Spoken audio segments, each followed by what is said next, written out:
அதையும் சொல்லிட்டு போனாதான் சரியாகும்.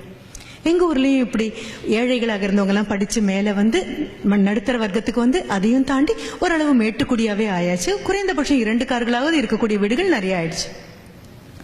நாங்க பண்ண ஒரு பெரிய தப்பு இருக்கு. எங்க அம்மா அப்பா தடம் புரளாத இடங்கள்ல நாங்க தடம் புரண்டுட்டோம். குழந்தைகளுக்கு அன்பு நினைச்சிட்டு செல்லம் கொடுக்க ஆரம்பிச்சிட்டோம். நீங்களும் அதே தான் பண்ணிட்டு இருப்பீங்க. Unfortunately love is different from pampering. நமக்கு அடையாளம் தெரியலங்கிறது மட்டும்தான் சத்தியம். அன்பு கண்டிக்கும், அன்பு கண்ணு பார்த்து தப்புன்னு சொல்லும். அன்புக்கு கசப்பு தெரியாது, காழ்ப்பு தெரியாது. அன்பு அரவணைக்கும், அன்பு குளிர்காய அனுமதிக்கும், அன்பு சுடும், அன்பு இதமாக இருக்கும். செல்லத்துக்கு இது எதுவுமே தெரியாது. செல்லம் பயப்படும், செல்லம் கோழைத்தனமானது. குழந்தைக்கு வேணுமோ வேண்டாமோ கொடுத்துக்கிட்டே இருக்கும். கேட்காததெல்லாம் கொடுக்கும், லஞ்சமாக கொடுக்கும். லஞ்சமாக கொடுக்கறதெல்லாம் அன்புன்னு ஒரு பேரும் பண்ணும்.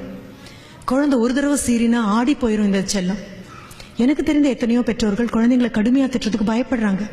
நாம ஏதாவது சொல்லி குழந்தைங்க ஏதாவது பண்ணிடுச்சுன்னா நான் மறுபடியும் கூப்பிட்டு கேட்பேன், அது என்னங்க நீங்க ஏதாவது சொல்றது, குழந்தைங்க ஏதாவது பண்றது? ஏன் அந்த குழந்தையுடைய அறையில் இருக்கக்கூடிய டவர் போல்ட்டை கூட கழட்டி வச்சு அப்பா அம்மா இருக்காங்க. அது ஏதாவது பண்ணிடுச்சுன்னா என்ன பண்றது? எங்க அப்பா அம்மாக்கு எந்த அந்த பயம் வந்ததே கிடையாது. என் தாத்தா பாட்டிக்கு சுத்தமா அந்த பயமே கிடையாது. கண்ணம் பழுக்கிற மாதிரி ஓங்கி ஒன்று வைப்பாங்க. ஆனா அடுத்த நிமிஷம் அவங்களே தான் கோவிலுக்கும் கூட்டிட்டு போவாங்க.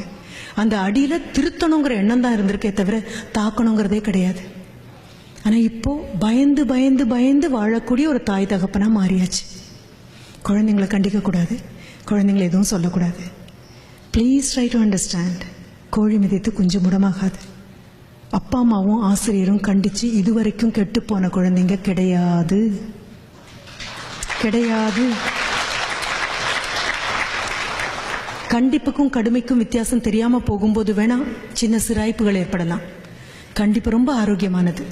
அப்படி இருக்கும் பட்சத்தில் அப்பா மகனை கண்டித்தால், உங்க ஊர்லயும் அதெல்லாம் இருக்குன்னு நினைக்கிறேன், எங்க ஊர்ல இன்னும் மிச்சம் இருக்குது. அப்பா மகனை கண்டிச்சா தயவு செஞ்சு அம்மா குறுக்க பாயாம இருங்க. அவ்வளவு. என்ன என் மகனை எதுக்கு திட்டுறீங்கன்னு கேட்காதீங்க. ஒரு 35 வயதான ஆண் 13 வயதான ஒரு ஆணை திருத்தும் போது ஒரே ஒரு எண்ணம் தான் மனசுல இருக்கு. அந்த வழியில புற குழி இருக்கு, பள்ளம் இருக்கு, மேடு இருக்கு, தடுக்கும், ஜாகிரதை. அதுதான். அப்படி ஓடி வந்து அம்மா அப்பா என்ன திட்டுறாரு அப்படின்னா நானே திட்டணும்னு நினைச்சேன், உங்க அப்பாவா திட்டுறாரு வாங்கிக்கோ அப்படின்னு சொல்லுங்க. அதே மாதிரி அம்மா மகளை கண்டிக்கும் போது I request all the fathers, the darling fathers, குறுக்க பாயாதீங்க ப்ளீஸ். நான் சொல்றது ரொம்ப ஆன்டிக்வேட்டடா புராதனமான வழக்கில் இருந்து ஒழிந்து போன ஒரு விஷயமா தோணினா கூட உண்மை அதுதான்.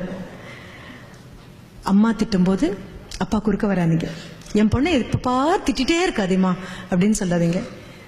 அம்மா இந்த உடை சரியில்லைன்னு சொல்லும் பொழுதோ, இந்த நடத்தை சரியில்லைன்னு சொல்லும் பொழுதோ, இந்த கோபம் சரியில்லைன்னு அம்மா சொல்லும் பொழுதோ, வாழ்க்கையில இருந்து வெளியில வந்த ஒரு பெண்மணி, அவளுக்கு தெரியும் எங்க பள்ளம் உண்டு, எங்க மேடு உண்டு, எங்க சிராய்க்கும், எங்க விழும் அப்படின்னு. அம்மா கண்டிச்சு வளர்த்த பெண் கண்டிப்பா மோசம் போனதில்லை, அப்பா கண்டிச்சு வளர்த்த ஆண் கண்டிப்பா மோசம் போனதில்லை. கணவன் மனைவிக்கு இடையில இருக்கக்கூடிய பிரச்சனைய அப்பா அம்மாக்கு நடுவில் தயவு செஞ்சு கொண்டு வந்துடாதீங்க. நமக்கு 2 பேருக்கும் கோவம்னா உள்ள போய் அடிச்சுக்கலாம். குழந்தைங்களுக்கு நடுவில் கொண்டு வந்துடாதீங்க. கண்டிச்சு வளர்க்கறது ரொம்ப அழகான விஷயம்.